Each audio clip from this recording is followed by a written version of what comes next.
ला इलाहा इल्लल्लाह मुहम्मदुर रसूलुल्लाह। बहुत खूबसूरत है यार तुम्हारी ये नैनीताल के आसपास की जो पहाड़ियाँ हैं, अल्हम्दुलिल्लाह। जी बस भाई काफ़ी अच्छी है। और ये तो थोड़ा हम ऑफ ट्रैक आए हैं टूरिस्ट मैप से, जी जी जी। भीड़ भड़ाका नहीं है यहाँ पे, पर बहुत खूबसूरत है, स्ट्रीम भी बहुत अच्छी लग रही है। तो ये बताओ आज क्या टॉपिक डिस्कस करना चाहते हो? ये वीडियो जो बन रहा है इसमें तुम क्या कवर करवाना चाहते हो? बस भाई इस वीडियो पे मैं ज़िक्र के बारे में डिस्कस करना चाहता हूँ।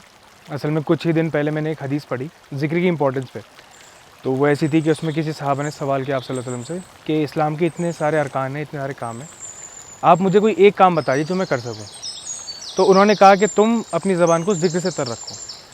तो मेरा ये सवाल है कि मतलब ये आंसर कैसे, इतनी ज़्यादा इंपॉर्टेंस, और मैं ये सब डिस्कस करना चाहता हूँ आज ज़िक्र पे, जो भी चीज़ें अराउंड रिवॉल्व करती हैं ज़िक्र के, उसके रीजंस और उसका पर्पस और उसकी इंपॉर्टेंस। तो मैं आज ये सब कवर करना चाहता हूँ।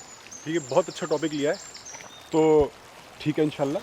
तो कोई अच्छा स्पॉट आएगा तो वहाँ रुक के इंशाल्लाह बात करते हैं, यहाँ बैठ के बात करते हैं। ठीक है भाई।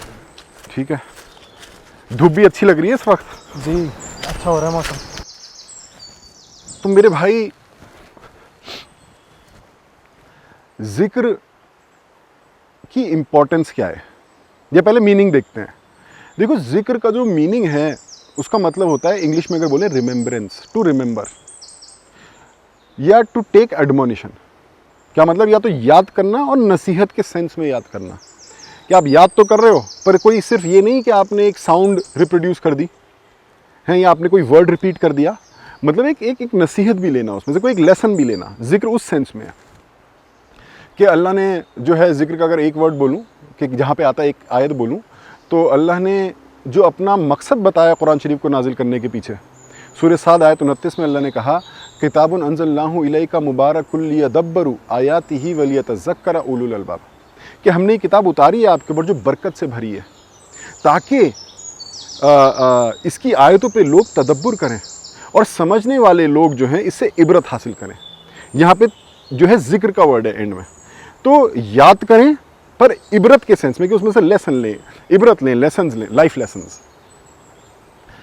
अब ये तो हो गया इसका एक लिटरल मीनिंग। अगर देखें हम इसकी, अगर अब इम्पोर्टेंस की बात करें क्या है, तो जैसे तुमने एक हदीस बताई स्टार्टिंग में ही कि जब एक सहाबी ने पूछा कि मुझे एक अरकान बता दीजिए, एक काम, बहुत सारे काम हैं इस्लाम में, तो आप सल्लल्लाहु अलैहि वसल्लम ने जिक्र ही बोला।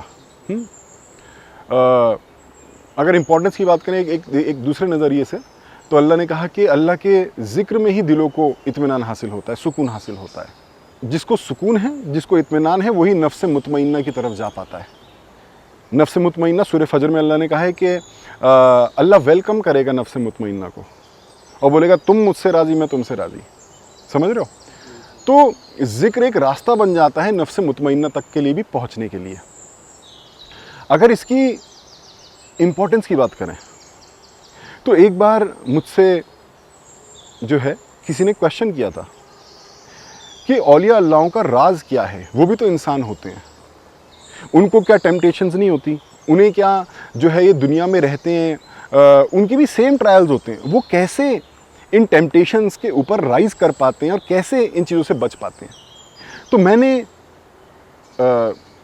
उस भाई को बोला था कि जो औलिया अल्लाहों का जो सीक्रेट है ना, वो सूरह ताहा की आयत 115 में, चैप्टर 20 वर्स 115 में, उसमें अल्लाह ने कहा है कि हमने आदम से एक वादा लिया था पर वो भूलने वालों में से निकला, तो और हमने पाया कि उसके इरादे जो हैं कमज़ोर थे।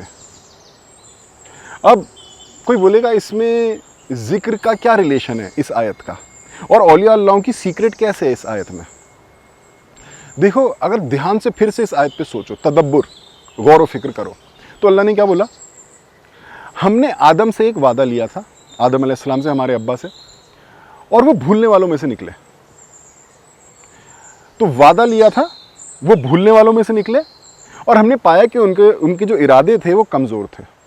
ये देखो, मेरे हाथ देखो कि अल्लाह ने क्या बोला हमने एक वादा लिया, वो भूलने वालों में से निकले। क्या निकले? भूलने वालों में से निकले। और पाया कि इरादा कमज़ोर था। इरादा कमज़ोर, भूलने वाले, इरादा कमज़ोर, भूलने वाले, इरादा कमज़ोर।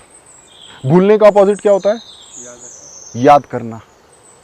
और याद को अरबी में क्या बोलते हैं? जिक्र। ये एक सीक्रेट है कि भूलने वालों में से निकलते हैं जो, अगर कोई भूलने वाला हो जाता है उसके इरादे कमज़ोर हो जाते हैं। मतलब अगर याद करने वाले हो तो इरादा मजबूत होगा। भूलने वाले इरादा कमज़ोर, याद करने वाले, जिक्र करने वाले तो इरादा मजबूत। देखो जो गुनाह होते हैं ना, क्वेश्चन क्या था कि ये औलिया अल्लाह भी तो दुनिया में ही रहते हैं, उनको टेम्पटेशंस क्यों नहीं होती? एक्चुअली जो हम गुनाह करते हैं ना, गुनाह का वजह ये नहीं होती कि हमें इल्म नहीं है, हम जानते हैं कि ये बुरा है, ये गलत है, ये गुनाह है, फिर भी कर देते हैं। तो प्रॉब्लम इल्म की कमी तो नहीं है ना, प्रॉब्लम क्या है? इरादा का कमज़ोर होना है ना। तुमने, मैंने, हम सब जानते हैं कौन है जो गुनाह का कहता है कि मैंने गुनाह नहीं किया। कोई है इस दुनिया की पीठ पे? हम सब जानते हैं कि जब हमने गुनाह किया तो हमें पता था ये गुनाह है। तो इल्म की प्रॉब्लम नहीं थी, किसकी प्रॉब्लम थी? पता होने के बावजूद भी गुनाह किया, मतलब इरादा कमज़ोर था। तो अब बात यह है कि इरादे को मजबूत करना है। वो कैसे होगा? सिर्फ इल्म से नहीं होता। कोई आगे बता दे ये सही है, ये गलत है, यूं है। आपकी अगर स्पिरिट वीक है तो फिर आप गुनाह कर जाओगे, आपको पता होगा गलत है, आप फिर भी कर दोगे। तो स्पिरिट को स्ट्रांग करने के लिए आपको जिक्र चाहिए होता है। समझ रहे हो? तो जो जिक्र करने वाला होता है उसका इरादा मजबूत होता है। इरादा मजबूत कि अगर उसने कह लिया कि गुनाह नहीं करना चाहिए, उसके अंदर से आवाज़ आई कि गुनाह है, नहीं करना चाहिए, तो उसका इरादा इतना स्ट्रांग होता है कि उस आवाज़ को मान लेता है और गुनाह की जो उसकी टेम्पटेशन होती है उसको ओवरकम करके आगे निकल जाता है। तो ये जिक्र की समझो इम्पोर्टेंस है। क्लियर है यहाँ तक? आओ फिर आगे चलते हैं। आई थिंक धूप तुम्हारे फेस पे ज़्यादा पड़ रही है, और आगे किसी और स्पॉट पे चल के बात करते हैं। ठीक है। आओ।